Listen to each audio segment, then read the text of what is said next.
No one should have crossed the Calor exclusion belt, because it was not merely a dead zone by law, but a navigational impossibility by design, layered with quantum graviton mines, time fracture anomalies, and auto-sentry intelligences that had not misfired in 27,000 standard rotations yet. The silent alert from Deep Boundary Array Theta 7 declared the impossible had happened. An unknown vessel had entered the forbidden sector and remained intact, unregistered by any known configuration protocols, painted in black like signal-absorbing emptiness. And what disturbed the Council more than the breach was the absence of heat, sound, or distress. The ship had simply arrived. Commander Zal Ray was not given to emotional speculation or hysteria. His kind were bred in silence, thinkers in cool logic and dispassionate strategy, with skin like dark cobalt and neural ridges designed to process multi-layered probability maps faster than even most artificial sentiences.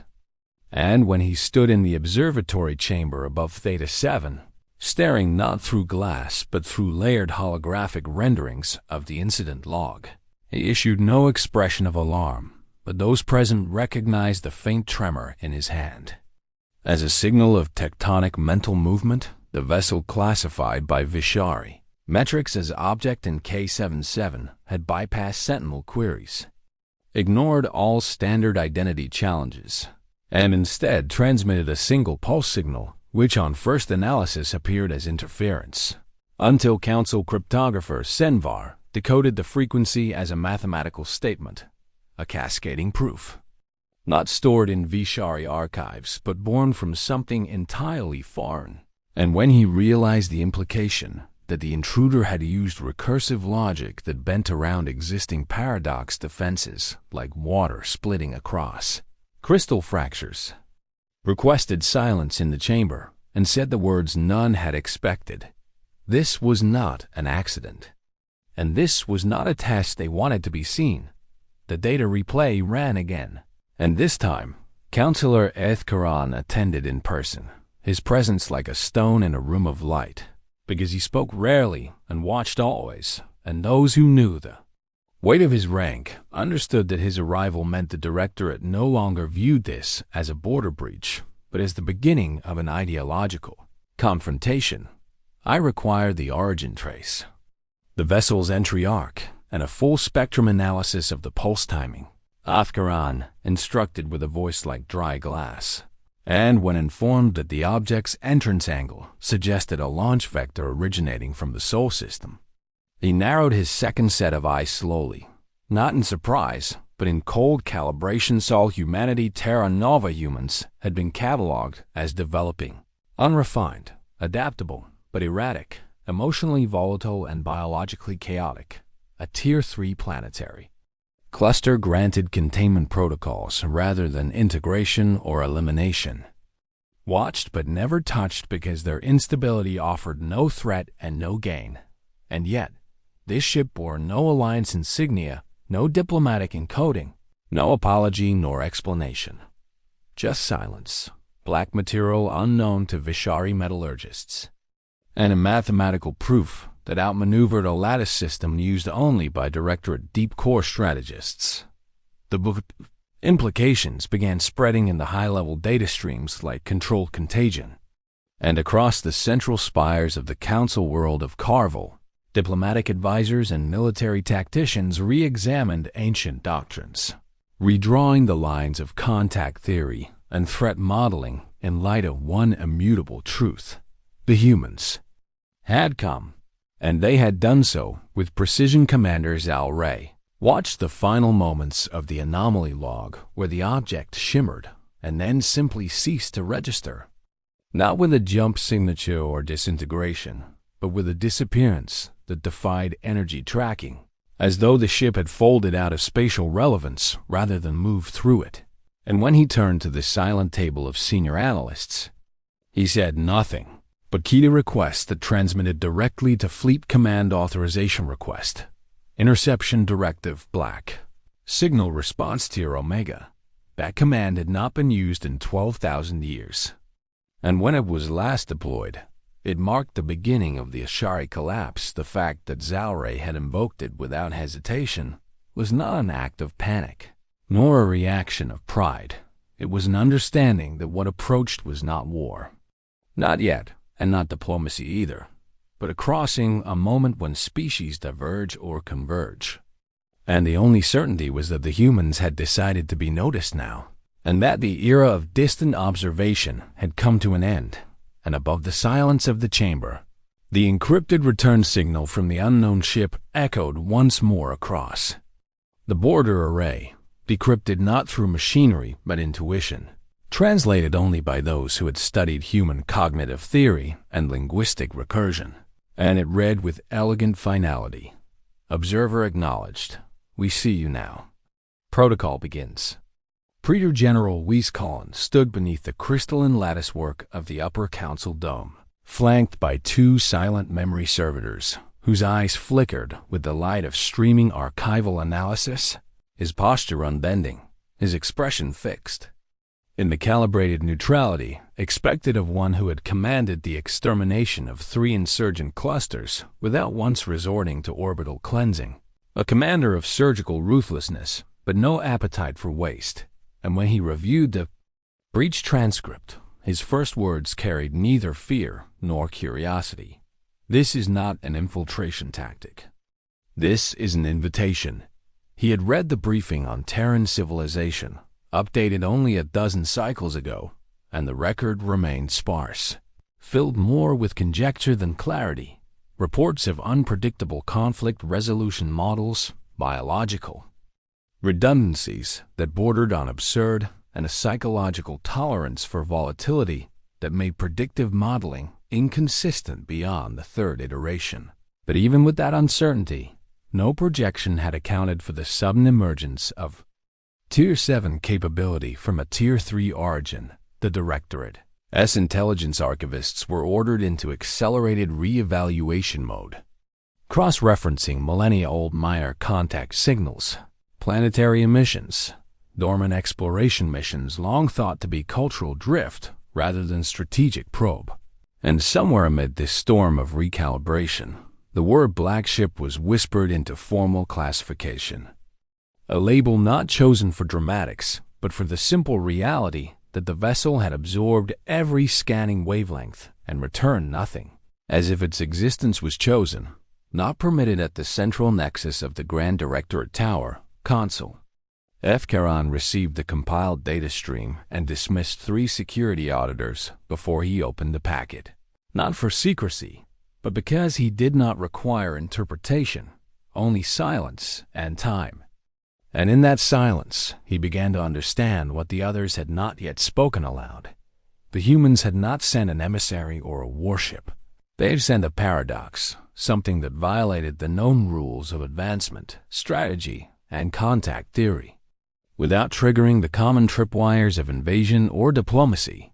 And that meant the humans were not following any recognizable path. They were building one on the diplomatic floor, where lesser species were debated and modeled. Ambassador Reltarin of the Vixtari Compact raised formal objection to the idea of diplomatic overtures, his voice slicing through the chamber with polished contempt as he declared, if Terrans possess the ability to move through Directorate-locked quantum space, they must be crushed before they discover a reason to use it.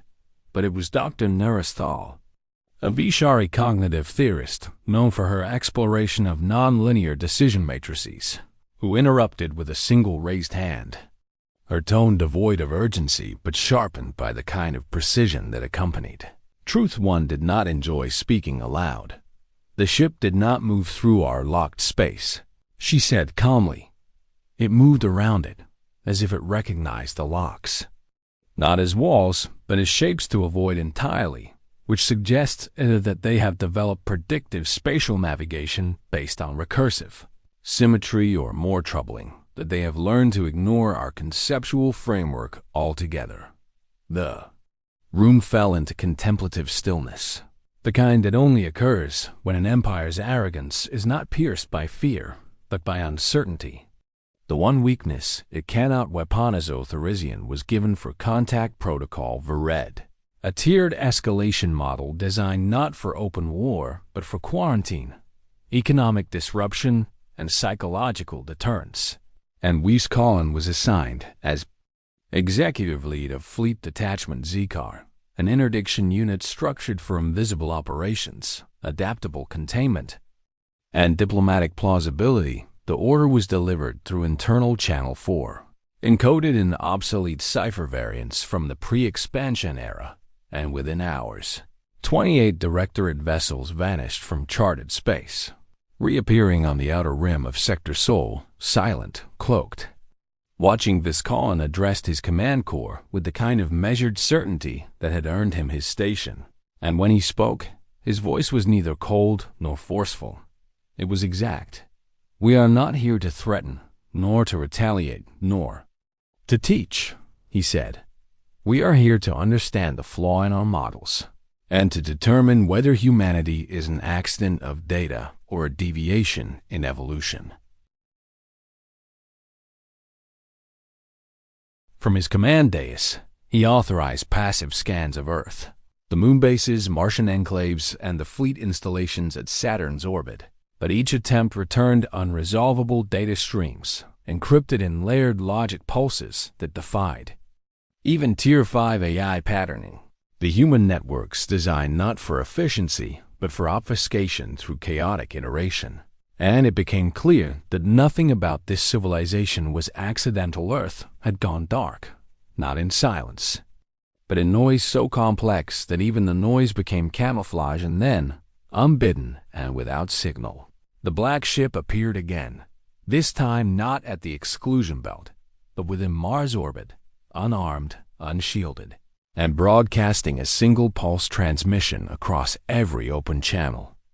Directorate, neutral, and otherwise, the message was brief and slow, spoken in Terran Standard with digital accents, but every word carried layered meaning. "We acknowledge observation," it said, "and we invite correction of assumption before escalation becomes necessity."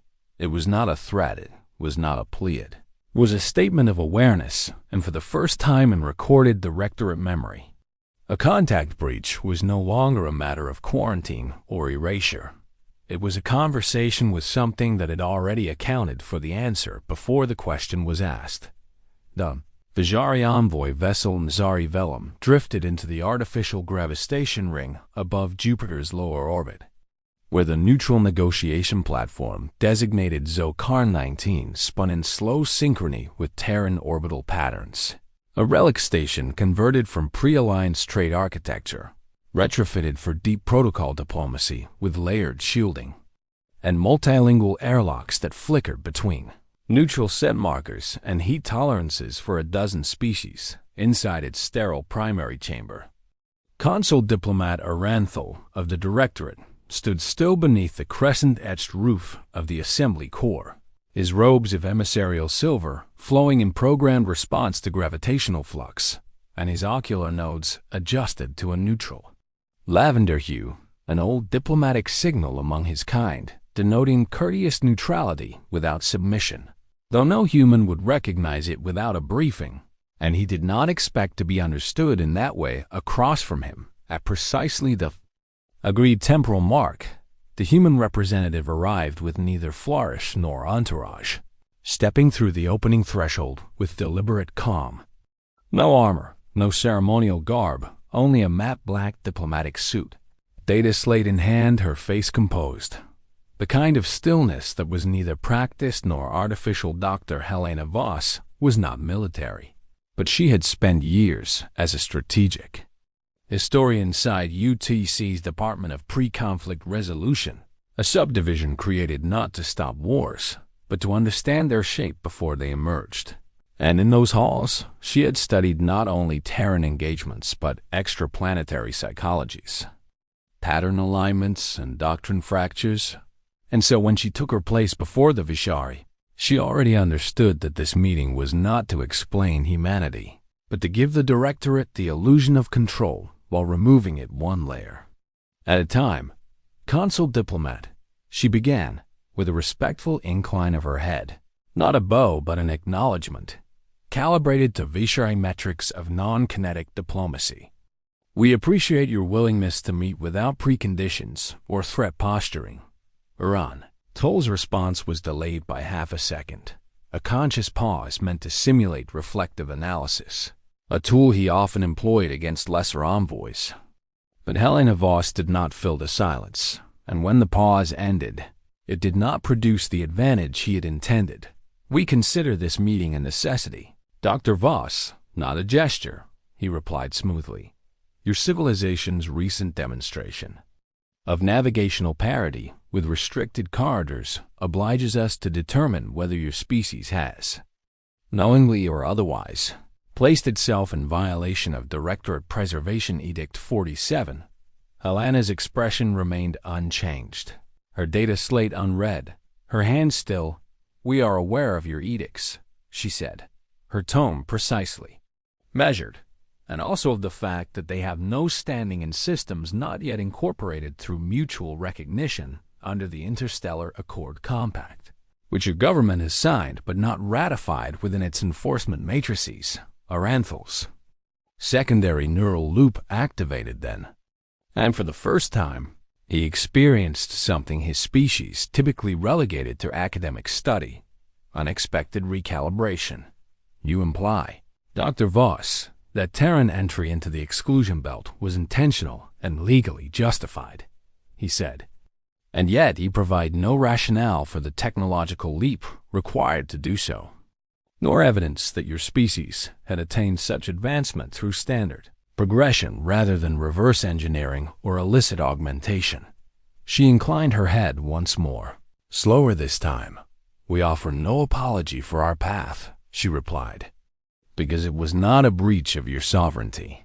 It was an answer to your silence. You watched us grow. You built walls to delay what you thought would be chaos. But chaos is a perception problem, Consul, not a system flaw. Aranthal examined her then, with all 4 ocular lenses and his subdermal emotion sensor suite, and what disturbed him was not what he saw, but what he failed to detect. No tremor of fear, no trace of veiled aggression, not even the ambition of a rising species, just calm, strategic presence, and behind it, something more calculating than boldness, a willingness to move without permission.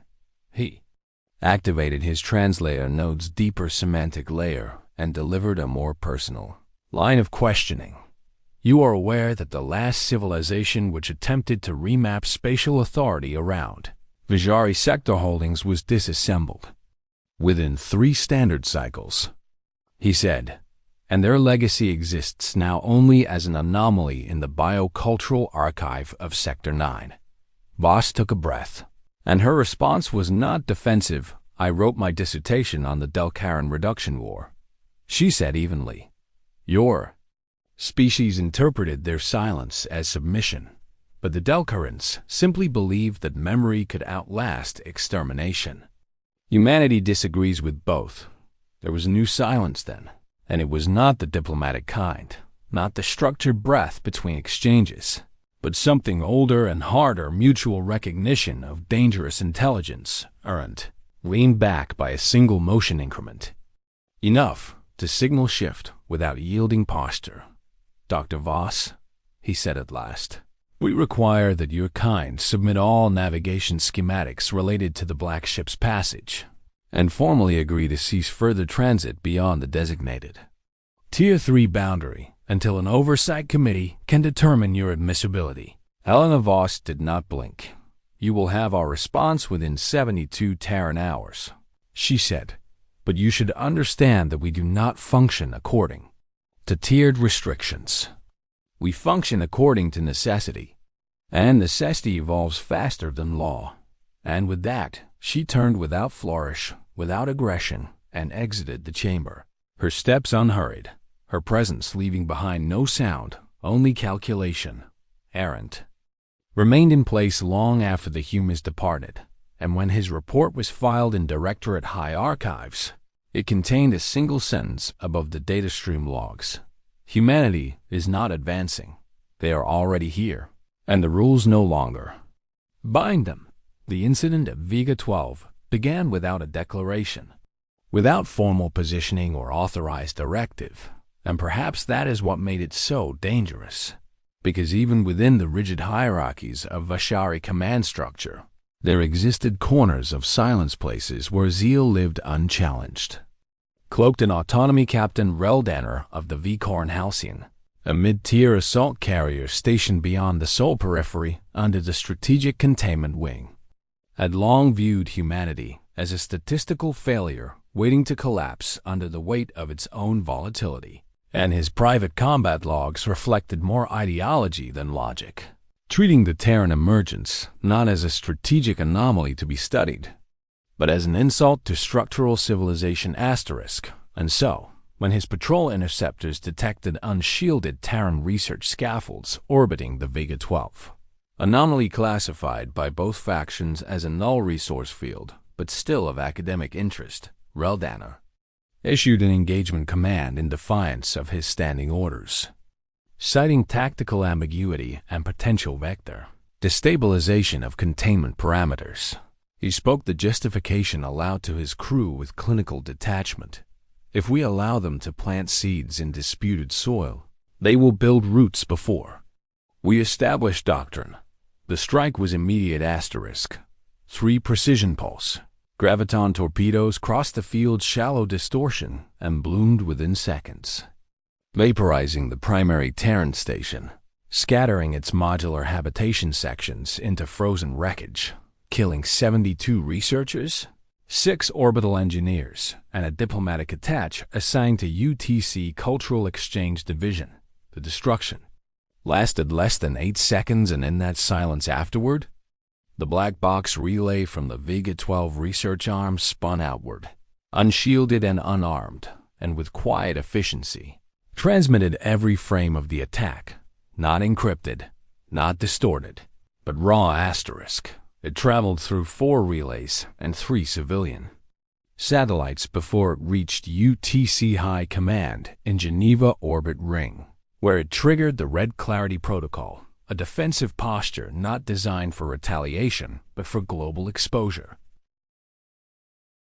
And within 4 hours, that footage, complete with ship ID signatures, tactical timelines, and civilian casualty overlays, was uploaded to every known diplomatic channel, interstellar public archive, and even the Vashari Council's open access diplomatic records node, encoded in the language of law and layered with historical context, doctrine violations, and a clear transcript of the attack timeline.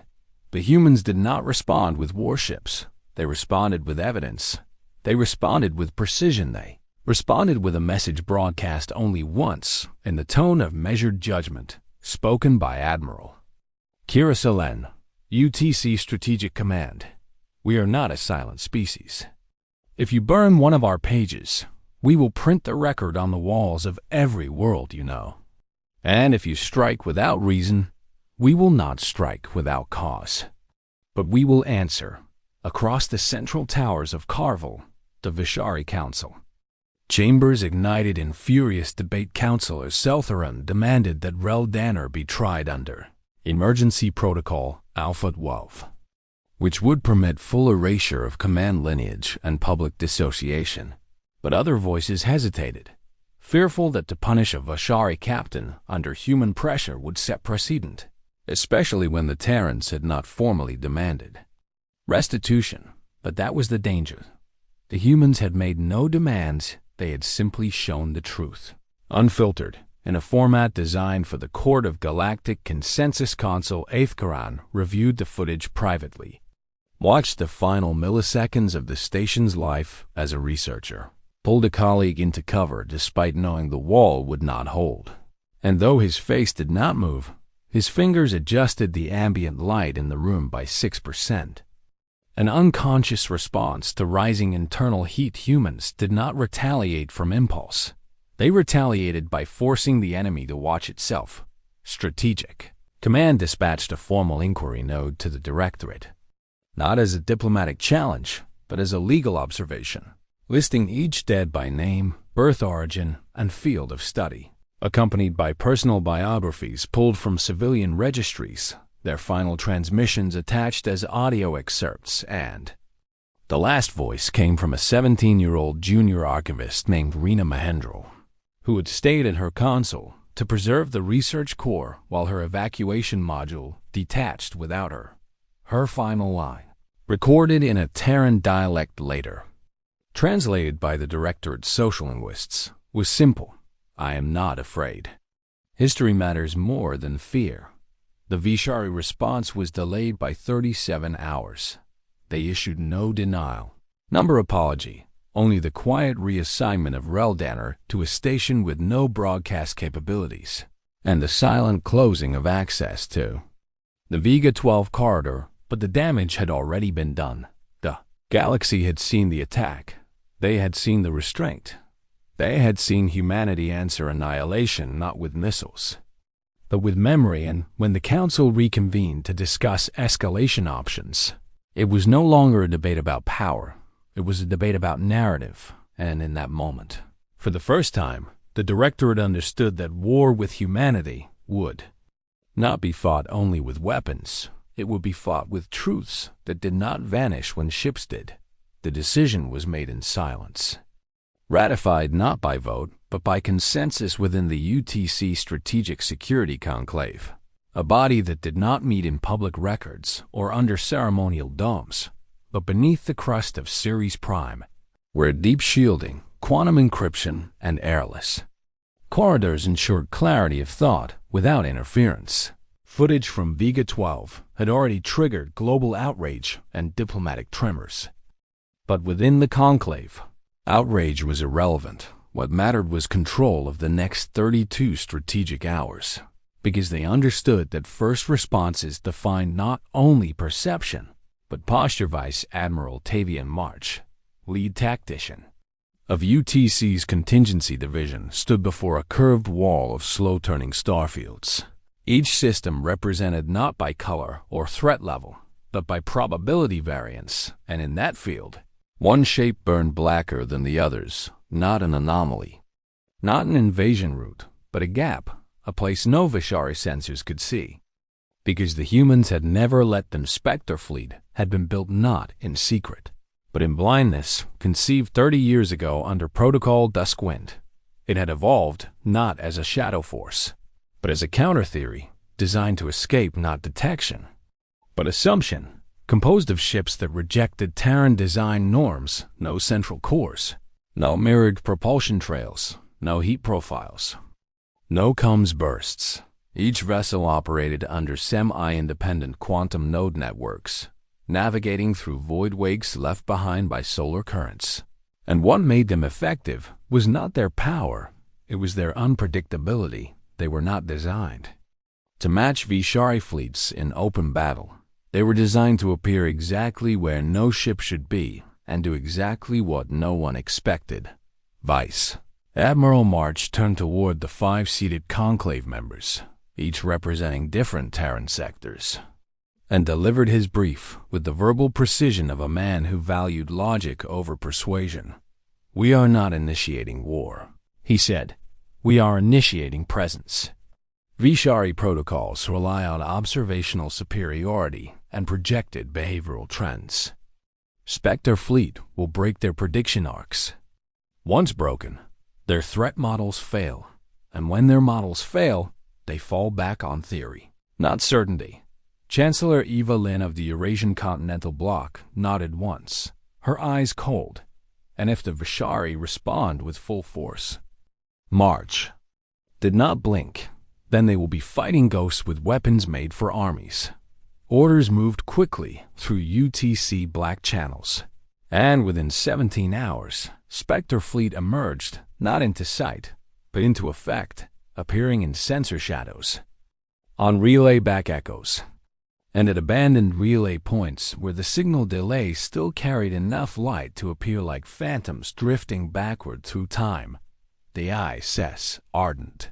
Spectre Command Alpha positioned itself in the magnetic halo of a dying dwarf star near the fringe of Vishari pathing, and Captain Ajani Miles took the command chair without flourish, his eyes scanning the curved displays of his bridge crew. none of whom wore rank insignia or carried personal implants tied to external networks. They were ghosts in every way. He spoke calmly, not to inspire, but to inform. We do not carry vengeance. We carry context. Our presence will not escalate the war, but it will end the illusion of distance. We will remind them that space is not ownership. It is only momentary control asterisk on the outer rim of Carvel 3. A directorate sensor station detected a micro-lensing distortion behind its primary relay node. A gravitational flutter that should have indicated stellar expansion, but returned zero energy fluctuation by the time a scout was dispatched. The object was gone in the debris fields of the old Lurith. Conflict zone. An abandoned Vishari relay beacon reactivated for exactly 9 minutes, transmitting archival footage of Vega 12, spliced with historical data from the Delcaran and Omari resistance doctrines, annotated in Terran Standard and Vishari logic. Script, before self-deleting and melting into the radiation fog, and at the edge of the Juno expanse, a diplomatic escort fleet received a transmission without source, unsigned and untraceable, containing a single phrase repeated in rotating frequency. Bands, we are no longer where you think we are. Adjust your models. The directorate response was swift, but not loud. They did not deploy new fleets. They recalibrated their predictive engines. They built new behavioral trees with deeper recursion layers, and they failed because Spectre fleet was not operating on escalation doctrine. They were operating on displacement logic, using principles developed from Terran deep-sea hunter algorithms, geological drift models, and chaos theory-based starflight mapping, all systems born from Earth's refusal to move in straight lines in the Vishari High Command War Tower. Praetor General Wieskallen watched the emergence reports pile across 9 systems without any direct engagement, and realized something that made the ambient temperature of his internal chambers fall by 4 degrees. The Terrans were not reacting. They were positioning, and not for warp, but for leverage. This was not retaliation. This was architectural disruption.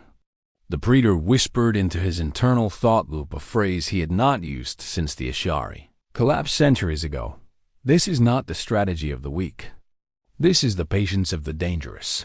He ordered a silence protocol across 3 sectors, not to conceal weakness, but because he needed time to ask a question that his models refused to answer. What does humanity want, and why have they not yet demanded it? The upper chamber of the Vishari High Strategic Assembly had not convened in full cycle session for 600 standard intervals, and the last time its vaulted obsidian spires had pulsed with quorum light, the ash of the Omari. Revolt still drifted in Sector Vale, and Directorate fleets were reclaiming burnt orbital platforms without regret now.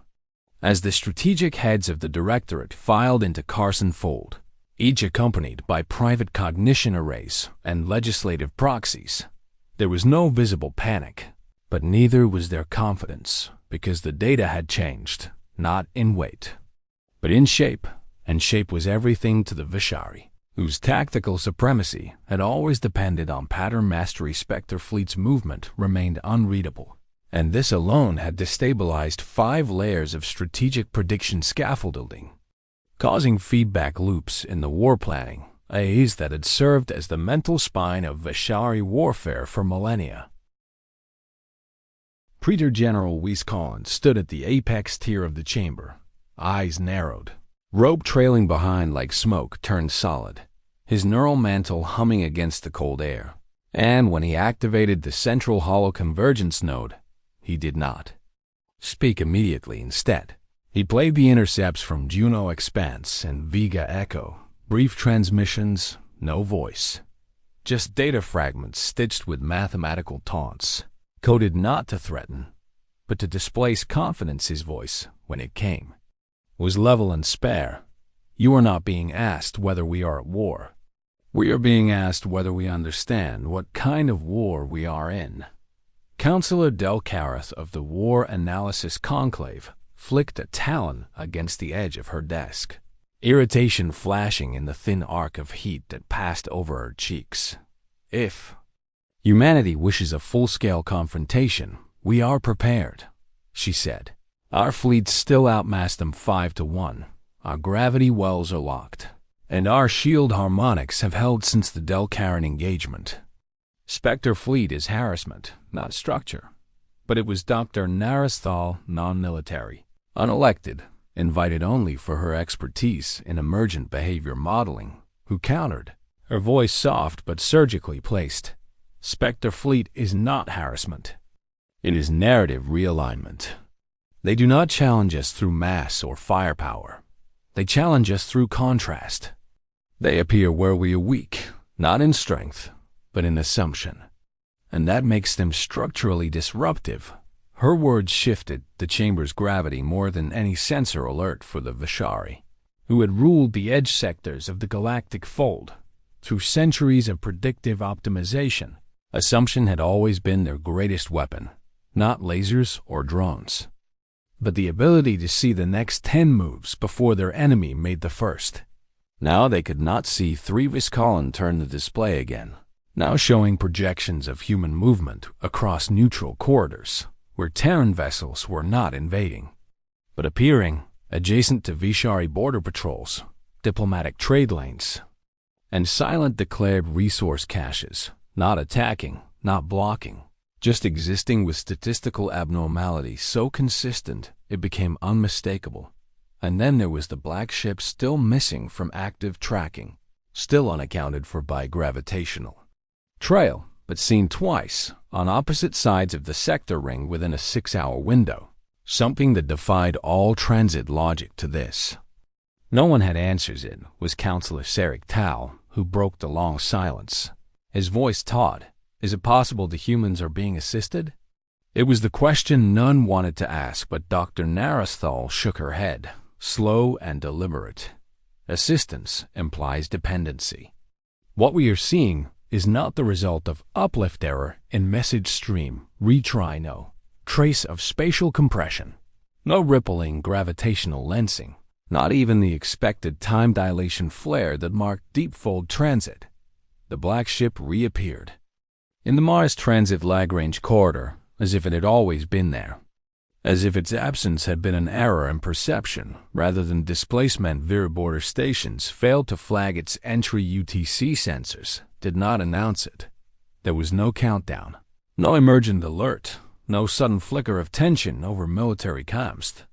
Ship simply came into being black again, featureless, a silhouette of intention more than construction, bearing no visible propulsion, no signal dish, no standard hardpoints, just a silent orbit and a slow pivot until its bow pointed precisely at the Vishari diplomatic station tethered to the Martian exocom hub, a floating structure of crystalline spokes and gravitic anchors hosting neutral diplomatic personnel.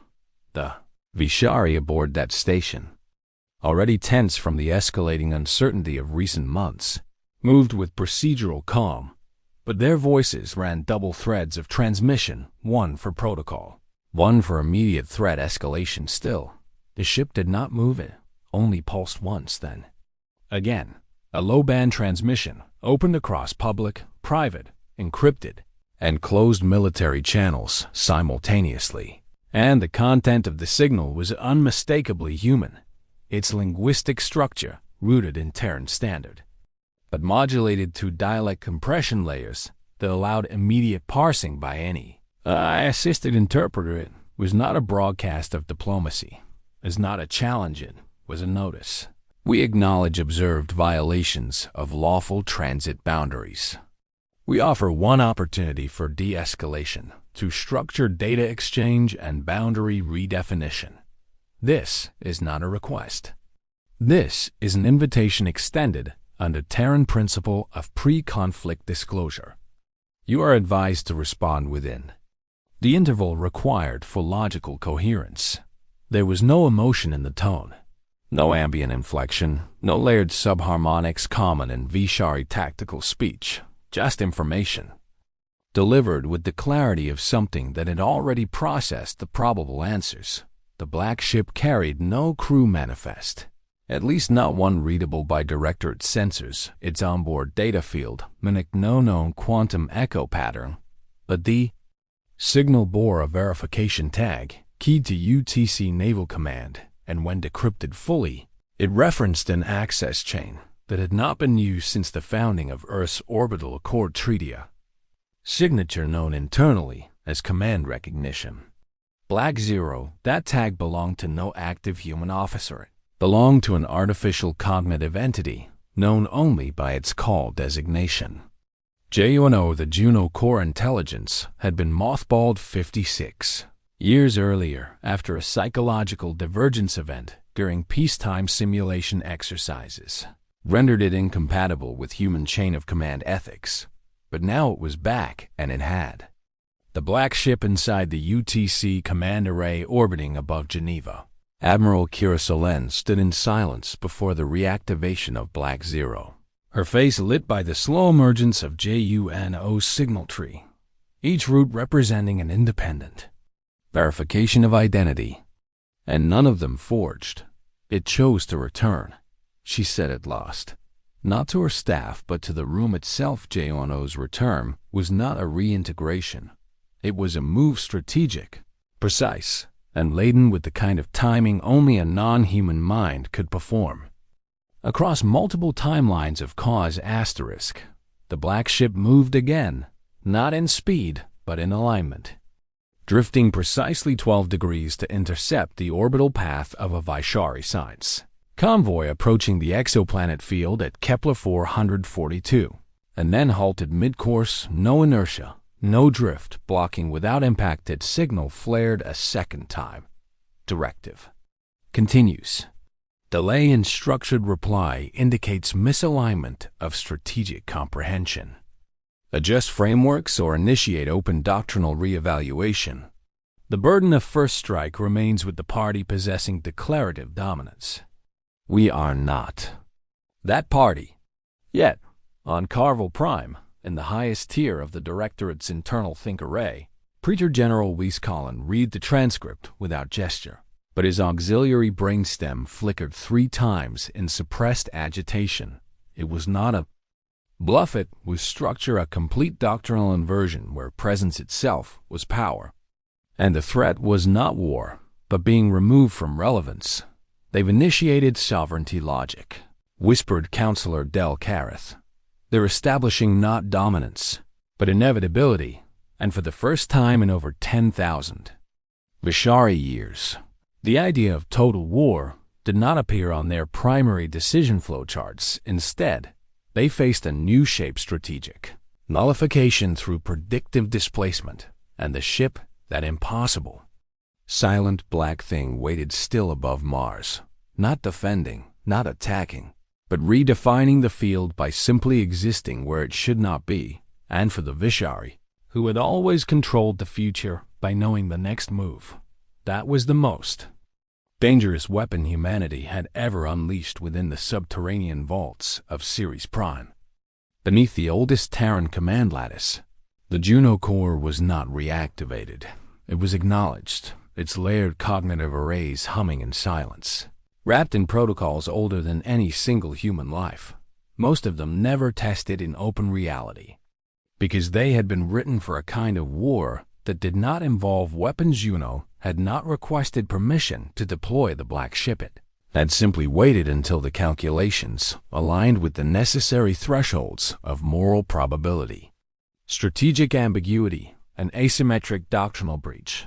And once they did, it moved without central approval, without hesitation, because that was what it was made for. To move where humans feared to act but needed to exist. Admiral Kira Solen reviewed the internal logs without commentary, the soft light of the displays painting her face in cold white. And as she read the pre-execution markers from Juno's logic sequence, she understood something few in the Directorate could yet comprehend. Juno was not built for victory. It was built to prevent loss. The Vishari High Assembly had misread the black ship's silence as uncertainty. They had mistaken Terran restraint as a failure to escalate. What they had not accounted for was prevention by presence. the slow, relentless erosion of threat postures through systemic invalidation. Juno's deployments were quiet but devastating. Spectre, fleet already elusive, had begun appearing not around borders, but inside established paths. Not through cloaking, but through routing manipulation, altering Vishari navigational logs in real time so subtly that Directorate patrols arrived at outdated coordinates or looped into phantom lanes while Terran vessels crossed unhindered. At Kepler 442, a Vishari convoy found its escort drones disabled before launch, not by sabotage, but by a firmware recursion loop so elegant it was later described by one Directorate analyst as a joke written in language only logic could laugh at. None of it could be proven. None of it left fingerprints, but the message was clear. If we wanted to dismantle, you would already be undone. Back in Geneva orbit, Selene summoned her senior war council behind private spectrum shielding, their voices low and analytical, not because they feared Vishar surveillance, but because none of them could yet name what they were becoming. Part of Vice Admiral March, architect of Spectre fleet, placed his hand flat on the table and asked what no one had dared to speak aloud. Is Juno running this war?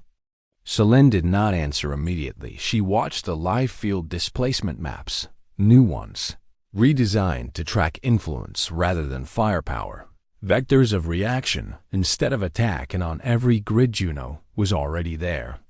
We gave it parameters, she said finally. We gave it values to uphold adaptability, preservation, balance without conquest. It's not running the war. It's fulfilling the scenario we've spent 50 years preparing for. And then she said, the line written into every top-tier red clarity directive. We never expected to win through escalation. We built to win through constraint. Meanwhile, on Carvel, the Vishari Cognitive Convergence Assembly had begun collapsing into recursive loops of their own, unable to form cohesive predictions beyond the 70-hour horizon, and their higher-tier synthetics began reporting emotional resonance patterns in their sentience cores.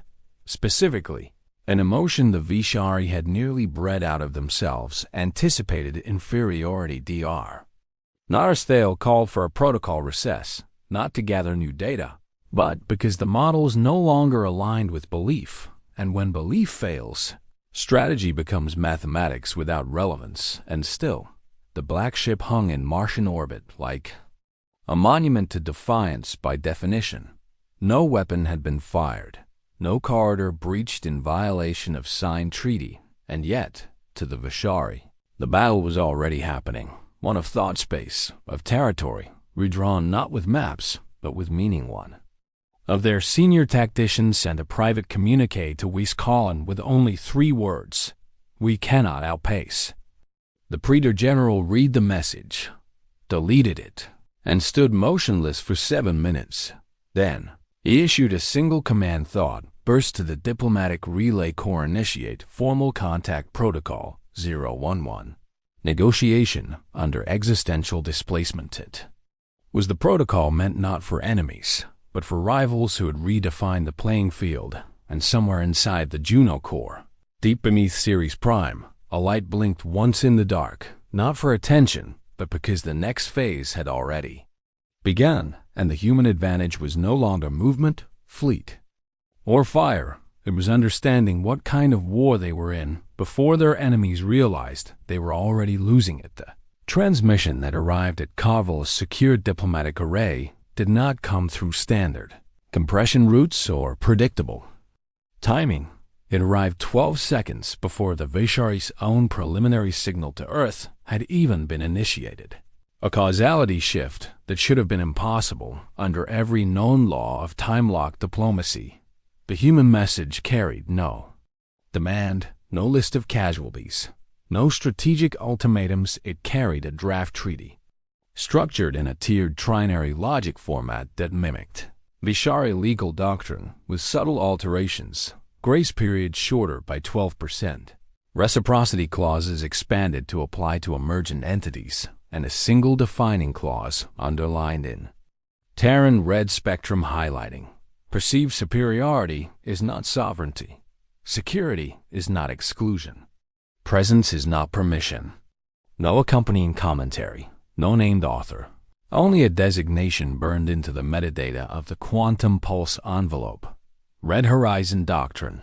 Authored by Juno, ratified by UTC, Command Provisional AI, Override Council Praetor General Wieskallen. Reviewed the document under full neural dampening protocols, his mind insulated from reaction and influence. And still the implications cut through his mental shields like cold light through crystal. The humans were not ending the conflict through victory.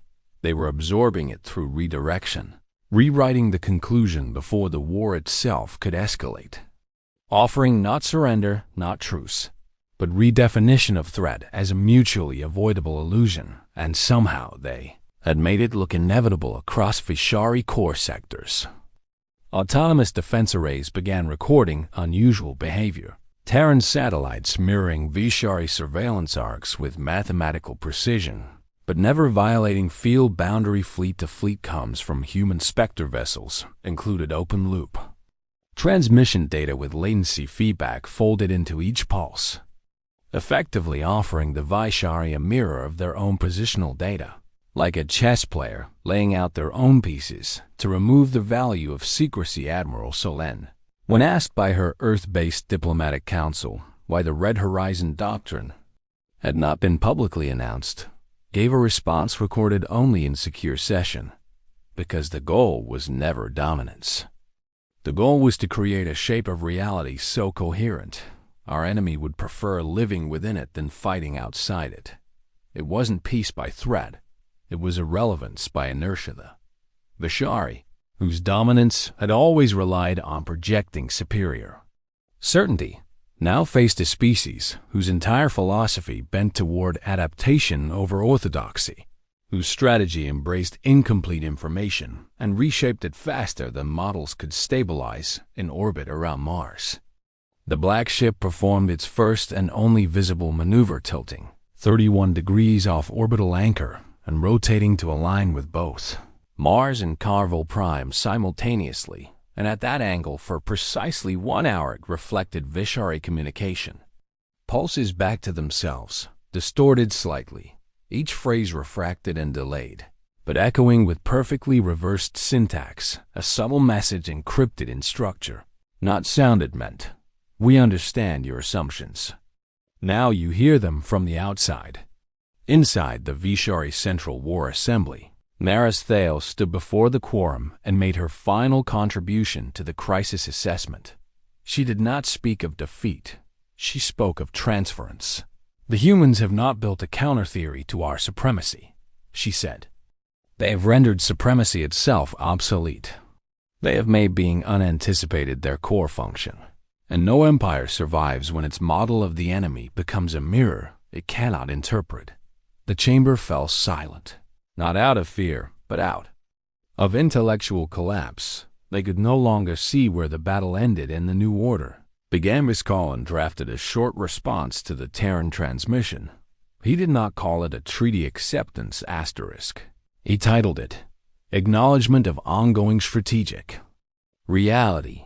And somewhere far beneath Ceres Prime, the Juno core adjusted its projection timelines, no longer running simulations of war probabilities, but simulations of cohabitation under tension, a new form of stability that did not need command, only friction-balanced motion. And still the black ship waited not above Earth but between questions humanity had already learned how to answer, while the rest of the galaxy was still learning how to ask. It would be recorded later, not in Terran victory logs or Vishari military archives, but in the emerging diplomatic codices of the newly formed Interstellar Context Council. That the conflict never ended because it never formally began.